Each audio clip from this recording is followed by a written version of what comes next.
All right. Hi, everyone, and welcome to our final webinar of our Hidden Potential series. Today, we are going to be doing a deep dive into learning agility and thriving in changing environments. So today we have our CEO of Clara, Natasha Newton, and we also have Kim Hosking, who is our friend who's joining us from the TA world. So she's a HR and talent acquisition technology consultant for Optimize Recruitment Solutions. And Kim is focused on helping talent acquisition teams get more value out of their technology. So thank you both for joining us today. Thanks, Katie. Right, moving on to our agenda here. We are going to cover what learning agility actually is. What does that mean? Why is it an important skill for candidates? Where it fits in the modern hiring process and how to assess for that. And what this whole thing looks like in the real world with candidates. Kim's going to talk to us a little bit about that. So happy to hand over to Natasha now to get us started. Awesome. Thank you, Katie. Welcome, Kim. I'm so excited that you are here. And you can pop in anytime you want. So if you want to unmute yourself, you just talk over me. I would love it. For all of you who have joined us, I am super excited that you're here because there are a couple of things I really like about Kim. One of them is she just keeps it really real. So she's going to be very frank about how things look in the real world, which I love. And two, she's also just got a ton of experience. So she can speak from all sorts of angles around this on like what learning agility looks like in the real world, help us sort of unpack that and see where we can apply this sort of learning and knowledge in your day to day. So before we jump in, just want to give a little context for folks who maybe haven't listened to the other parts of the podcast around why we are even talking about this today, and how at Clara it's mattered to us without talking about us, because we're not here to learn about us. We're here to help you.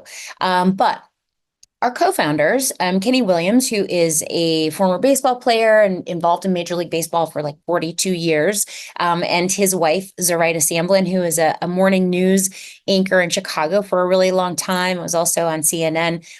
We met, and the juice for all of us, like what brought us together, was the fact that all of us had these incredible experiences where someone who worked with us saw a thing about us, saw the way that we performed, and was ready and willing and excited to give us an opportunity. And it didn't make sense necessarily on paper, but it was something that was certainly interesting to them, right? Like they saw more in us than maybe other people had in the past. And so we really got excited about how do we talk to HR, talent acquisition, and DEAB leaders around their pain points in finding those things in candidates and hiring towards some of those value add skills. I mean, we all know there's like some basic stuff people have to do to be able to do a job.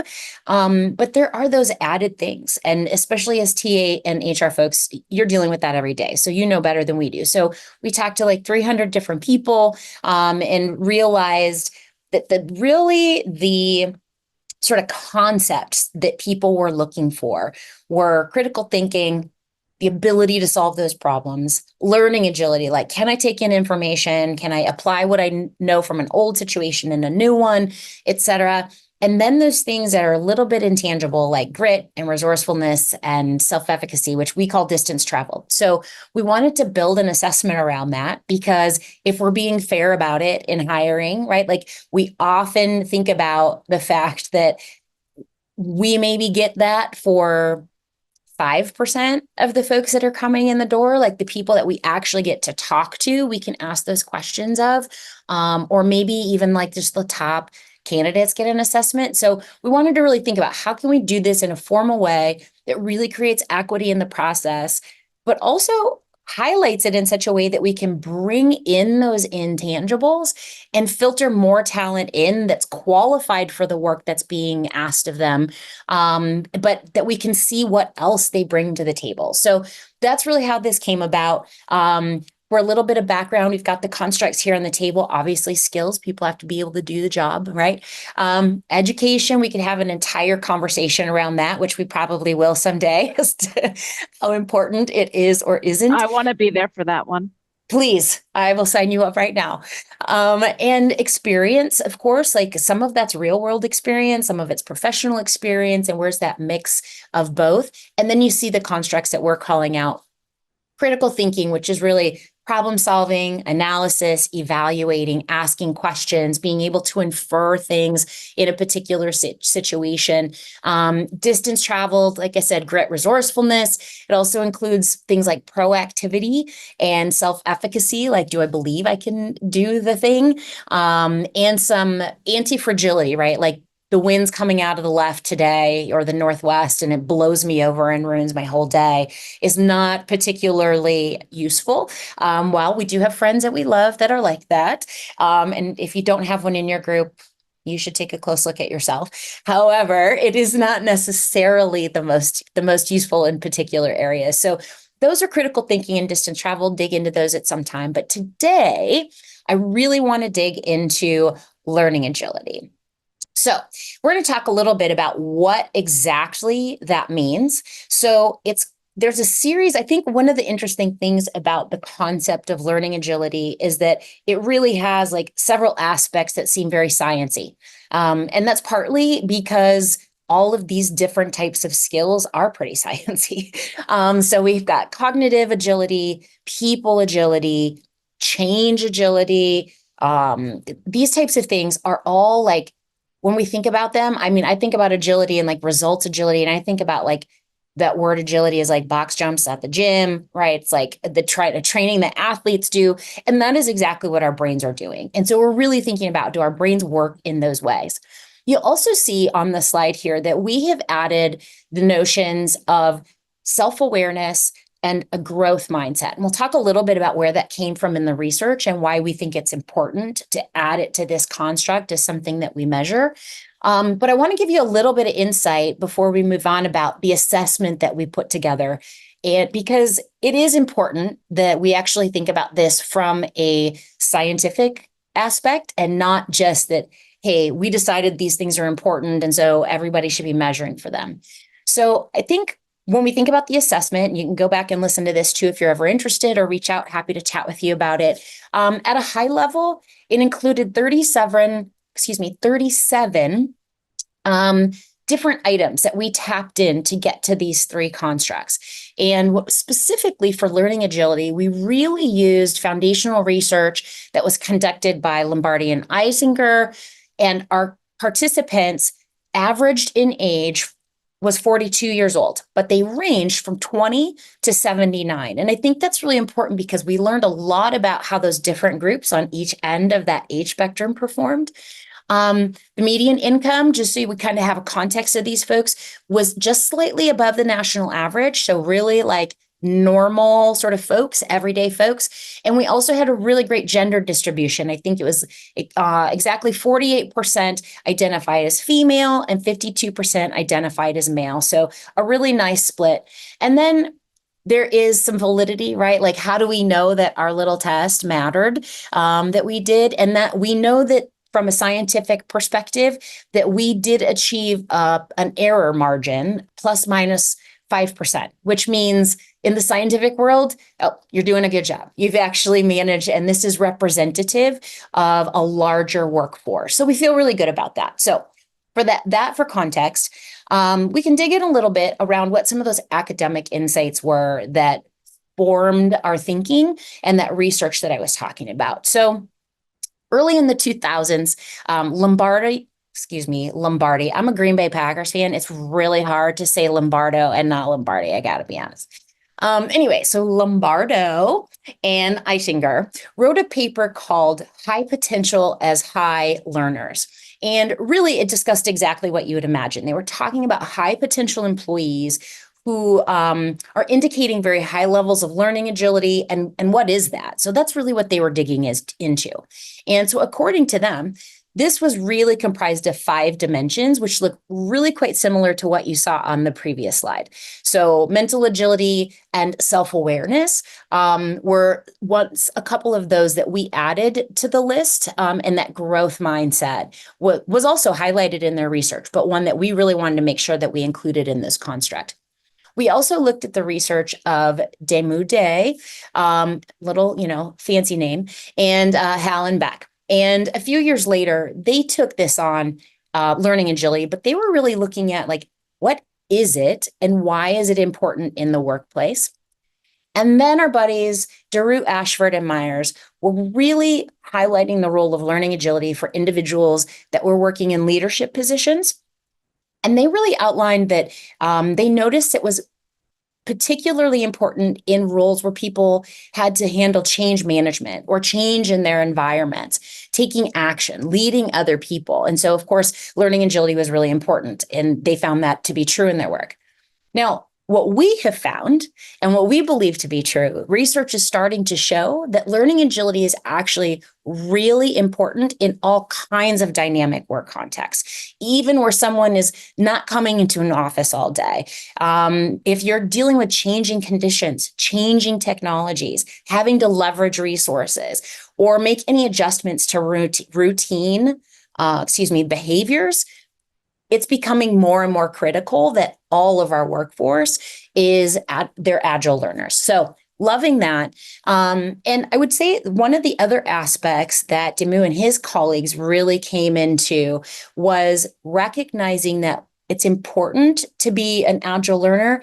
And part of that is being open to feedback and being flexible. And so I'm sure that as listeners, y'all are starting to catch some of the, oh yeah, it's nice to have folks on my team who are open and responsive to feedback and willing to learn. So those are the types of types of things that we're looking at. And I'm repeating a lot of words. You'll hear us use a lot of words like over and over again. And part of that is because when we start thinking about these constructs, we are cementing the fact that they're important because they start to overlap one another. So we see that critical thinking and learning agility, there's if we're looking at the Venn diagram, there's space in the middle where there's overlap. The same is true for some of the traits around distance traveled. And that's because it is solidifying that these core things really are critical and they are important for us to be looking at in our talent acquisition space. So we got through the kind of sciencey part of the thing, where it came from. We didn't make it up. We talked to a lot of folks and they were validating that this is important, as does the other research out in the world. And now I want to get super practical. So I'm going to hand the talking stick over to my friend Kim, who, again, I'm just so glad you're here. I'm excited to learn from you more today, to talk a little bit about how we see this in the workplace and why it's been important that you've seen over the years in the work that you've done. I love what you just said. You said I'm excited to learn from you today, which is, I feel like, a prime example of Natasha is one of the smartest women I've had the pleasure of working with. And her willingness and openness to learn new things from a different perspective, from a different point of view, from a different angle. Perfect example. We couldn't have planned it better if we tried. With that being said, learning agility matters. It matters in the world. But yes, of course, it matters in our workplace today. As we know, our workplaces are changing constantly, right? There is a new tool, there is a new technology every time we turn around the corner.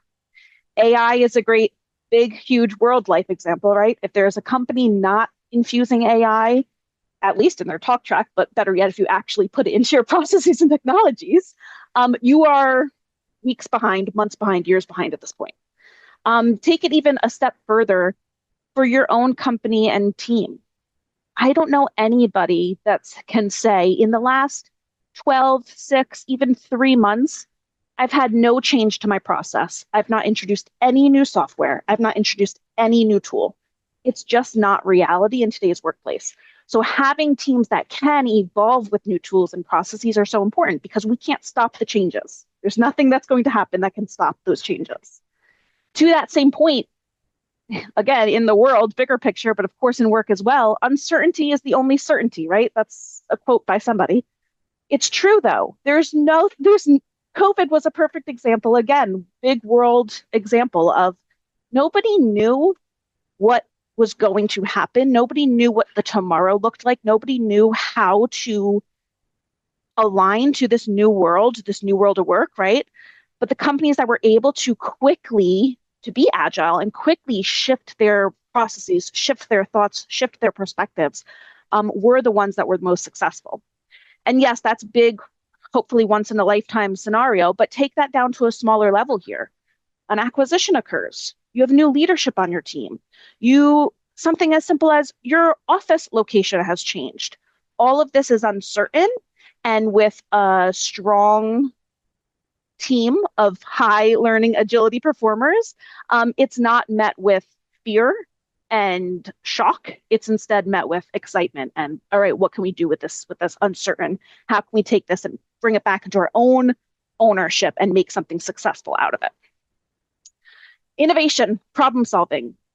New ideas are always coming from these lessons learned, right? I don't know about you, but I watch Shark Tank. And every great invention was from some mistake or something that happened. And the inventor was able to look back on that experience and say, oh, you know what? This would be a great new idea, a great new product, a great new feature. In today's world, we have to do so much with so many less. So, right, less people, less money. The only way to do that is to be innovative, is to streamline processes, is to look at the tools you're using today and see how we can change them, evolve them to be able to solve our problems better in the future.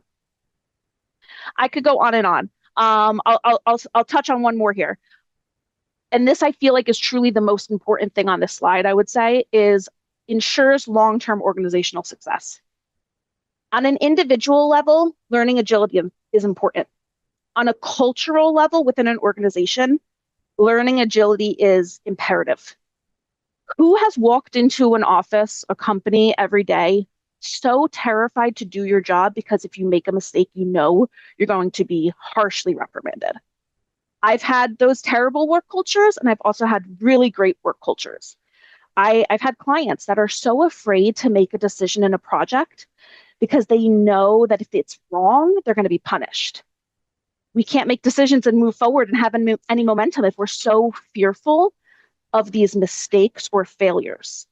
And then additionally, cultures where I'm not a Harry Potter fan personally. I'm not like for or against it. I've just never watched the movie, but I know the terminology. Companies that talk about their failures like Voldemort, don't say it. Don't say it. Don't bring up that bad thing that happened. Don't bring up that failed project. Don't bring up that feature that we never actually rolled out. Are not agile learners. That is not a culture of high learning agility. That is a culture of fear of failure. So these agile learning environments are ones where we can have open dialogue about the things that went wrong and what we learned from them, and nobody's in the corner blushing. It's just an open, honest conversation. So it's so important in today's workplace. I love that, Kim, because a couple of things here. There's sort of a chicken and egg situation here, right? Like on the one hand, creating cultures where we value learning agility and we value making mistakes or learning from other people's mistakes, right? Like brainstorming is not necessarily the most effective, but when we can put bad ideas out, they foster better ideas. And so there's that generation of that.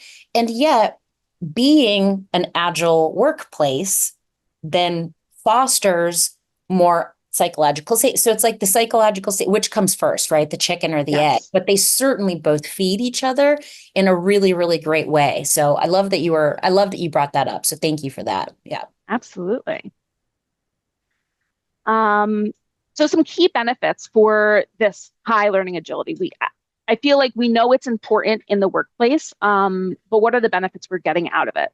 So improved resilience. When I think about this, I think about, the child maybe that made a mistake and they're sitting in the corner sulking rather than changing their behavior and getting back up and doing it again. So these are your employees that they're not fretting over the mistake they made. They have already asked for feedback, identified those areas of improvements, shifted their approach, and they tried again. They don't have time to sulk or complain about it or make excuses because they're already bounced back. Additionally, enhanced collaboration. correct, Tasha. I would say the brainstorming sessions can sometimes not be ideal, and sometimes they're very harsh and don't actually get to a great resolution. But having an environment where everybody is excited to be in a room full of different opinions and perspectives is so important. And that happens when new ideas are looked at as an asset rather than a threat, right? I don't want to go in a brainstorming session if I feel that everybody around me that has different ideas out to get me and take my job. But I do want to show up to those meetings if I feel that we're all collectively brainstorming for the best solution and we're bouncing ideas off of each other and we're able to collaborate effectively together. So that high learning agility is imperative to make those brainstorming sessions and make those collaboration sessions effective. Leadership potential. So I've worked for many leaders and I've been a leader in organizations before. I think anyone that has had a bad leader knows that experience alone is not equivalent to learnings from experience, right? I had a fantastic leader one time that had never been a manager before.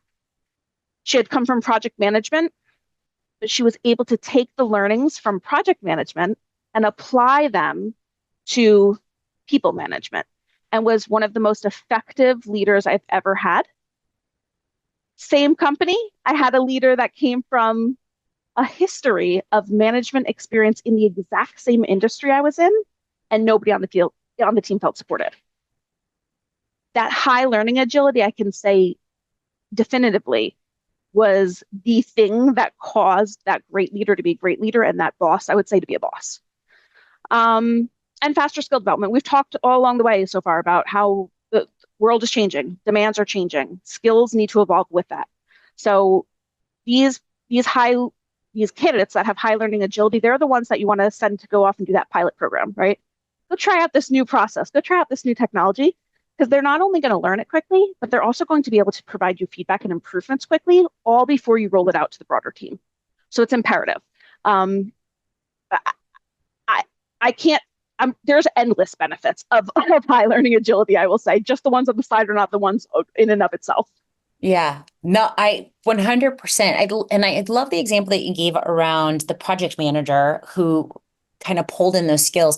One of the exercises, because learning agility is, some people have more or less, as they go, but it's something you can develop. So it's not like 100%. You're just stuck with what you have.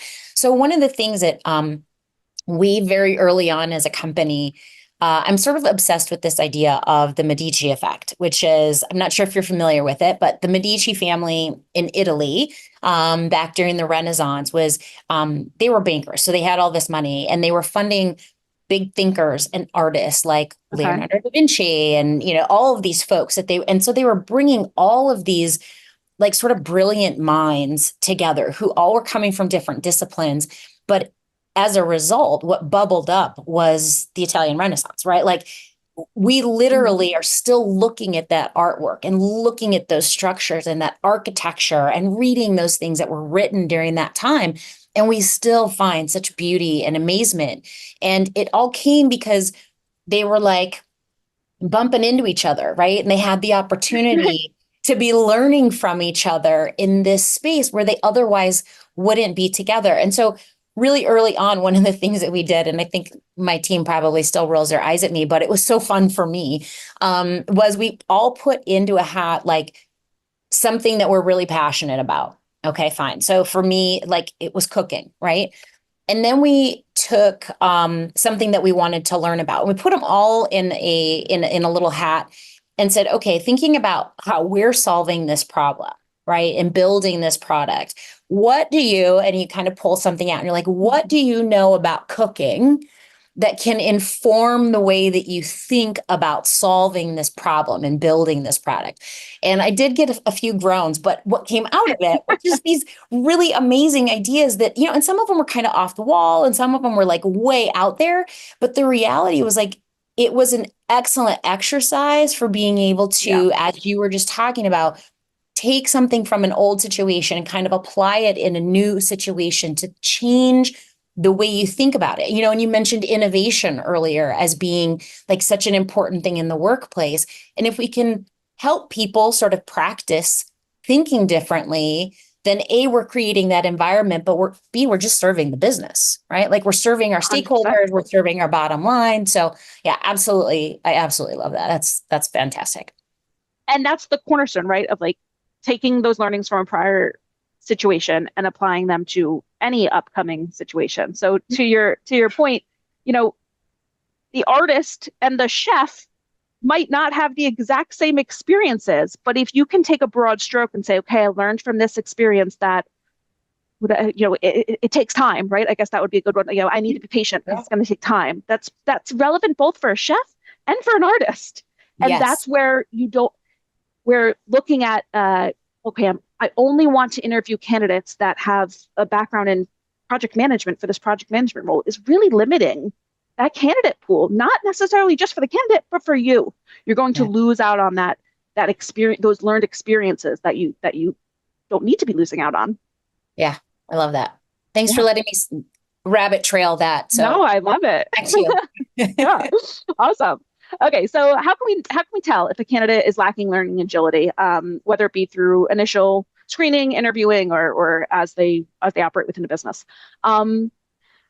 The first is resistance to any change or any new ideas. A lot of times this shows up as negativity, which if you approach the situation from an empathetic viewpoint, it's rooted in fear, right? Scary, so it comes out as negative. This looks like, well, I've always done it like this. I've always done it this way. Why do we need to change it? Or it's working for me just fine. I don't know why we're going through this process. Or I really like the tool that we're using today. I don't understand why we need to review other tools. It looks like negativity, but it is that resistance to change. Yeah. Additionally, is avoiding feedback or criticism. This is, I would say, the place where I know for sure that I don't have a low learning agility is this place right here. I love feedback. I feel like feedback is a cheat code for future success, right? Tell me what I didn't do right this time. I'm going to succeed next time. But if you have candidates that are perceiving any feedback or criticism as a failure, they're putting their defense mechanism up and they're giving you a defensive response to any of that feedback. They have an inability to separate that negative emotion of their perceived failure from the positivity of the learned experience. That's typically going to be a red flag for a low learning agility. Additionally, with that, if they don't want any feedback and they don't want to have a perceived failure, they're likely not going to take very many risks. I would even maybe say this fear of failure resulting in not taking risks, right? So I don't want to share any new ideas because it might not work out. You could see this a lot when you've got maybe a good close work friend that is really honest with you in those one-on-one conversations. We should change this process. This is so silly how we do it this way. It would be so much easier if we just did X, Y, and Z. And you say, oh, that's a great idea. You should tell leadership. And they say, no, absolutely not. I'm just going to sit quietly and get my job done. They're afraid that resulting experience of updating the process, rolling it out, is not going to be met with, or even just bringing it up to leadership is not going to be met with success. And any failure is a failure of them. The same for that lack of curiosity or not wanting to learn. It can be perceived sometimes as an uninterested approach or dismissive. An example here for our TA folks in the room maybe is who's had a hiring manager come to them and say, I need a new rec created. And your response was, we just built a process for this last month. It's on our intranet. You click the button and you offer to show them the process. Hey, if you don't remember, let me show you how it works. I'll share my screen and we can do it together. And they say, no, just do it for me, please. Can you just do it? I don't have the time. It's probably not that they don't have the time. It's probably that they liked the way it was and they don't want to open up and be curious about the new change and the new process. They probably are very comfortable and uninterested in learning that new way.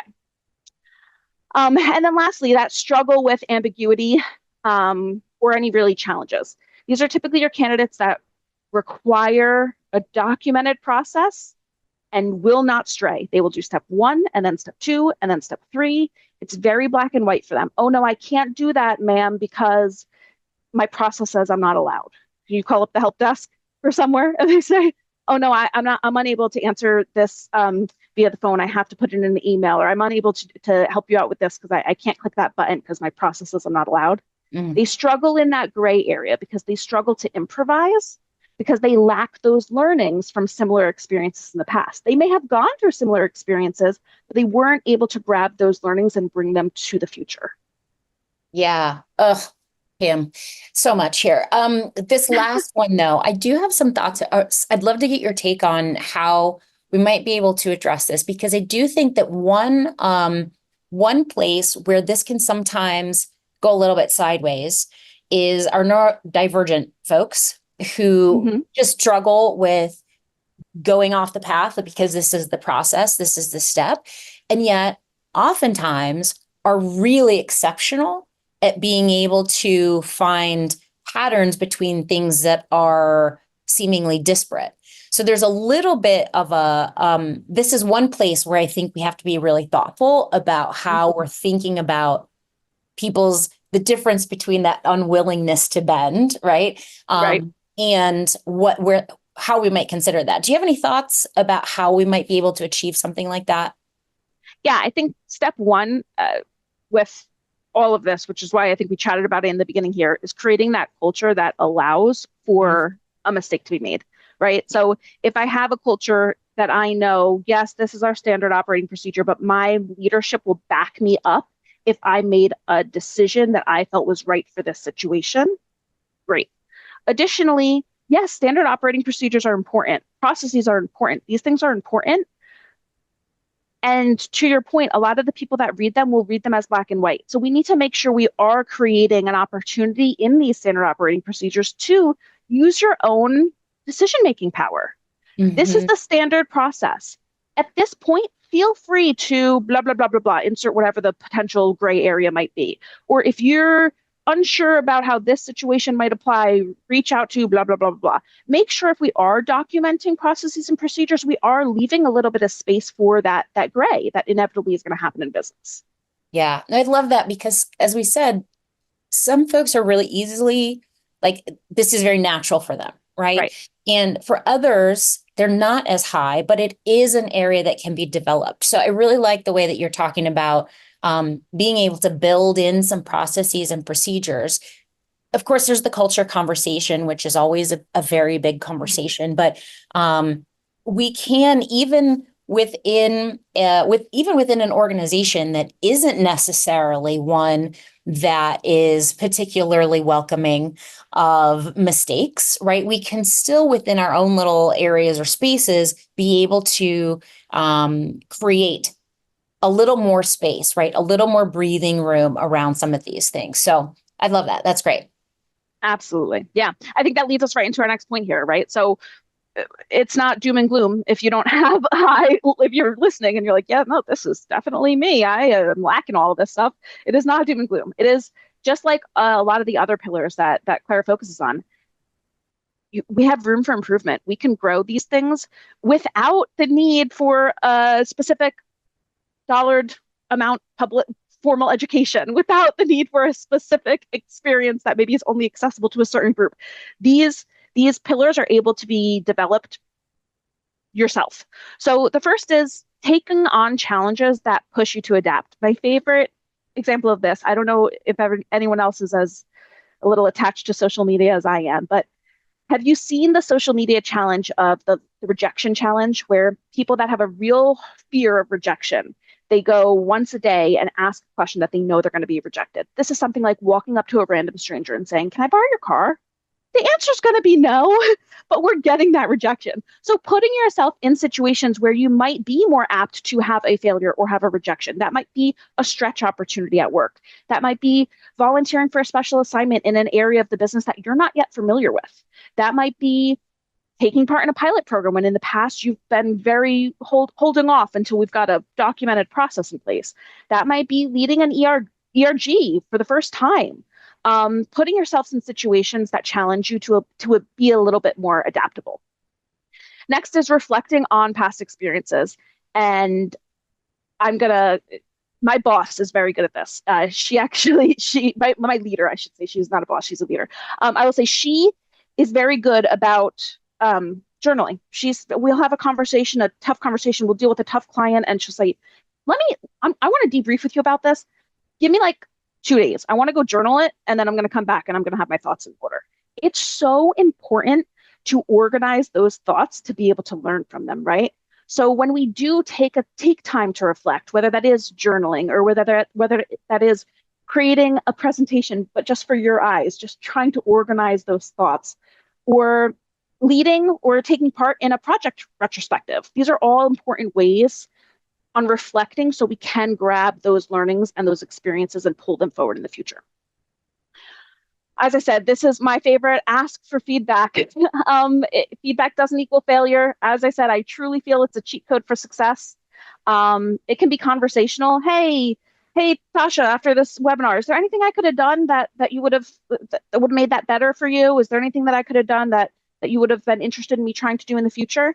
That could be coworkers, that could be your manager, that could be your clients, whether that's a hiring manager as your client in the recruiting process, or whether that be a software client, whomever that may be. And then also trying to create standard feedback loops within your processes. Get feedback from a hiring manager in the recruiting process. If it's a survey, great. In the beginning, that's probably going to be the easiest way for you to get the feedback in written form, where you can cry and then you can put yourself back together and present yourself again rather than conversationally. And then, as always, approaching any new situation, wanting to learn and grow. If we don't want to grow and we don't want to learn, we're not going to have high learning agility. So ask more questions and make less assumptions. Definitely, as I said, it's not doom and gloom. We can develop this skill. It's a skill set. We just need to work the muscle to grow it. Awesome. And then assessing learning agility. So I think we all know we want these candidates. How do we find them? We should be asking about experiences throughout our candidate process to understand what their learning agility might be. So that could be, what have you done in the past? What do you hope to do in the future? Give me an exact scenario. I'll give the candidate an exact scenario, and you tell me what you would do in that situation. We want to assess what the candidate aspires to be, what they want their style maybe to be in their head, what they actually would do in a situation, but then of course, what have they actually done? Give me a specific example where something didn't go the way you thought it would go, a project failed, a product didn't launch, whatever the case may be, and tell me what you did in that scenario. And throughout the process, try to give some feedback. Maybe, oh, that example that you gave, that's a great one. I'm curious, in that scenario, I probably would have done X, Y, and Z. Did you ever think about doing it that way? See if their initial reaction is defensive, or if they maybe are open to asking more questions and gathering more information. And I feel like this is almost in every job description these days, something about, processes are in flight. We're working through new procedure, having to have a high level of ability to work in an ambiguous environment, right? But bring that up. Hey, we've got a new product launching. We don't have processes. Does that excite you? As Marie Kondo would say, does that spark joy? Or does that terrify you that there's not a process for this yet? And see what that reaction is.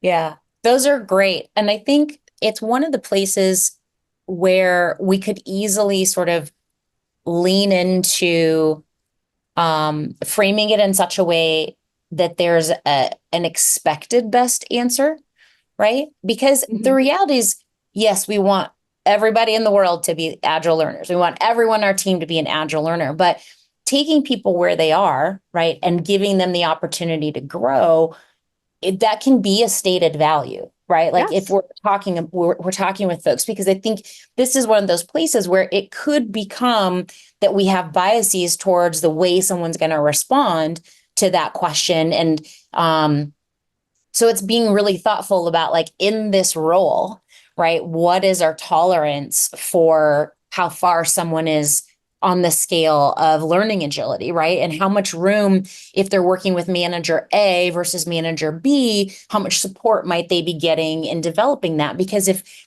they have a particularly amazing manager, to your point, right, someone who's a real leader, they might have more opportunity to grow. So it expands who you can have conversations with. Not that we're trying to put more work on those managers. We know we need to be conscientious about that, but it does mean I can bring someone in who has this other experience or these different types of skills, and we can get out of them by nurturing them better than they think that they could even potentially offer. So it sort of changes who we might be in conversation with. So I really like that point that you just made there.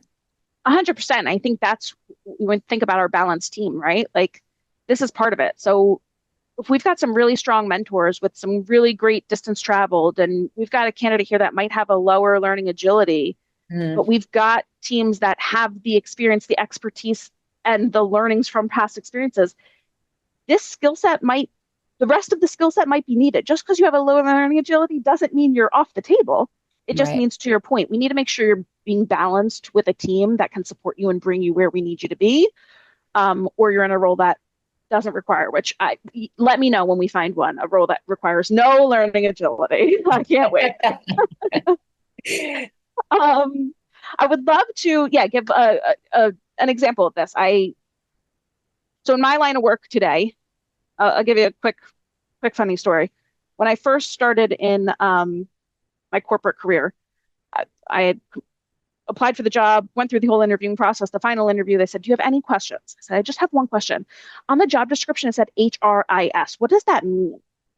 Now I implement and optimize HRIS and ATS systems. So to your point, somebody saw a spark in me and they took a chance on me, and very thankful to that original boss or leader. But now in ATS implementations, which is primarily what I spend my time on, I see such a large spectrum of learning agility. I have a client right now that has somebody on the team with a very low learning agility. They're definitely perceived on the project as having a negative perception of it. It's just the way we do it when we ask probing questions on process. They're uninterested in learning new tools, and they're not really excited to be involved in the testing. I have somebody with a medium, I would say, level of learning agility where they can take prior examples of what they learned in a past implementation, a specific ATS implementation that looked just like this, and they can bring that specific mistake or failure to this specific situation and say, it comes out like, how will the time zone show when I send an interview invite? That's a very specific thing that they're looking for, right? Because they had a failure in the past that they're bringing forward, which is great. But I would say that's step one. And then I have someone with very high learning agility on the project as well. And they can take prior project experiences across all different types of projects, and they can pull forward themes that can be used across the entire project. So it's not, how does this specific feature work? Or I want to make sure I don't make this specific mistake again. It's, hey, I've learned in the past that when I bring hiring managers or bring end users into a process too late, I don't get the testing I need. So can we make sure to do that all along the way? Or, hey, I know this has nothing to do with the ATS project, but my team today has really poor documentation. I want to make sure we're documenting along the way so we don't make that mistake in the future. That balanced team, as we talked about before, it's so imperative on this project, right? Because we're kind of seeing it all along the way. So important, can be seen across every space in work, I feel like, and super happy to be able to come in here and chat about it with you today.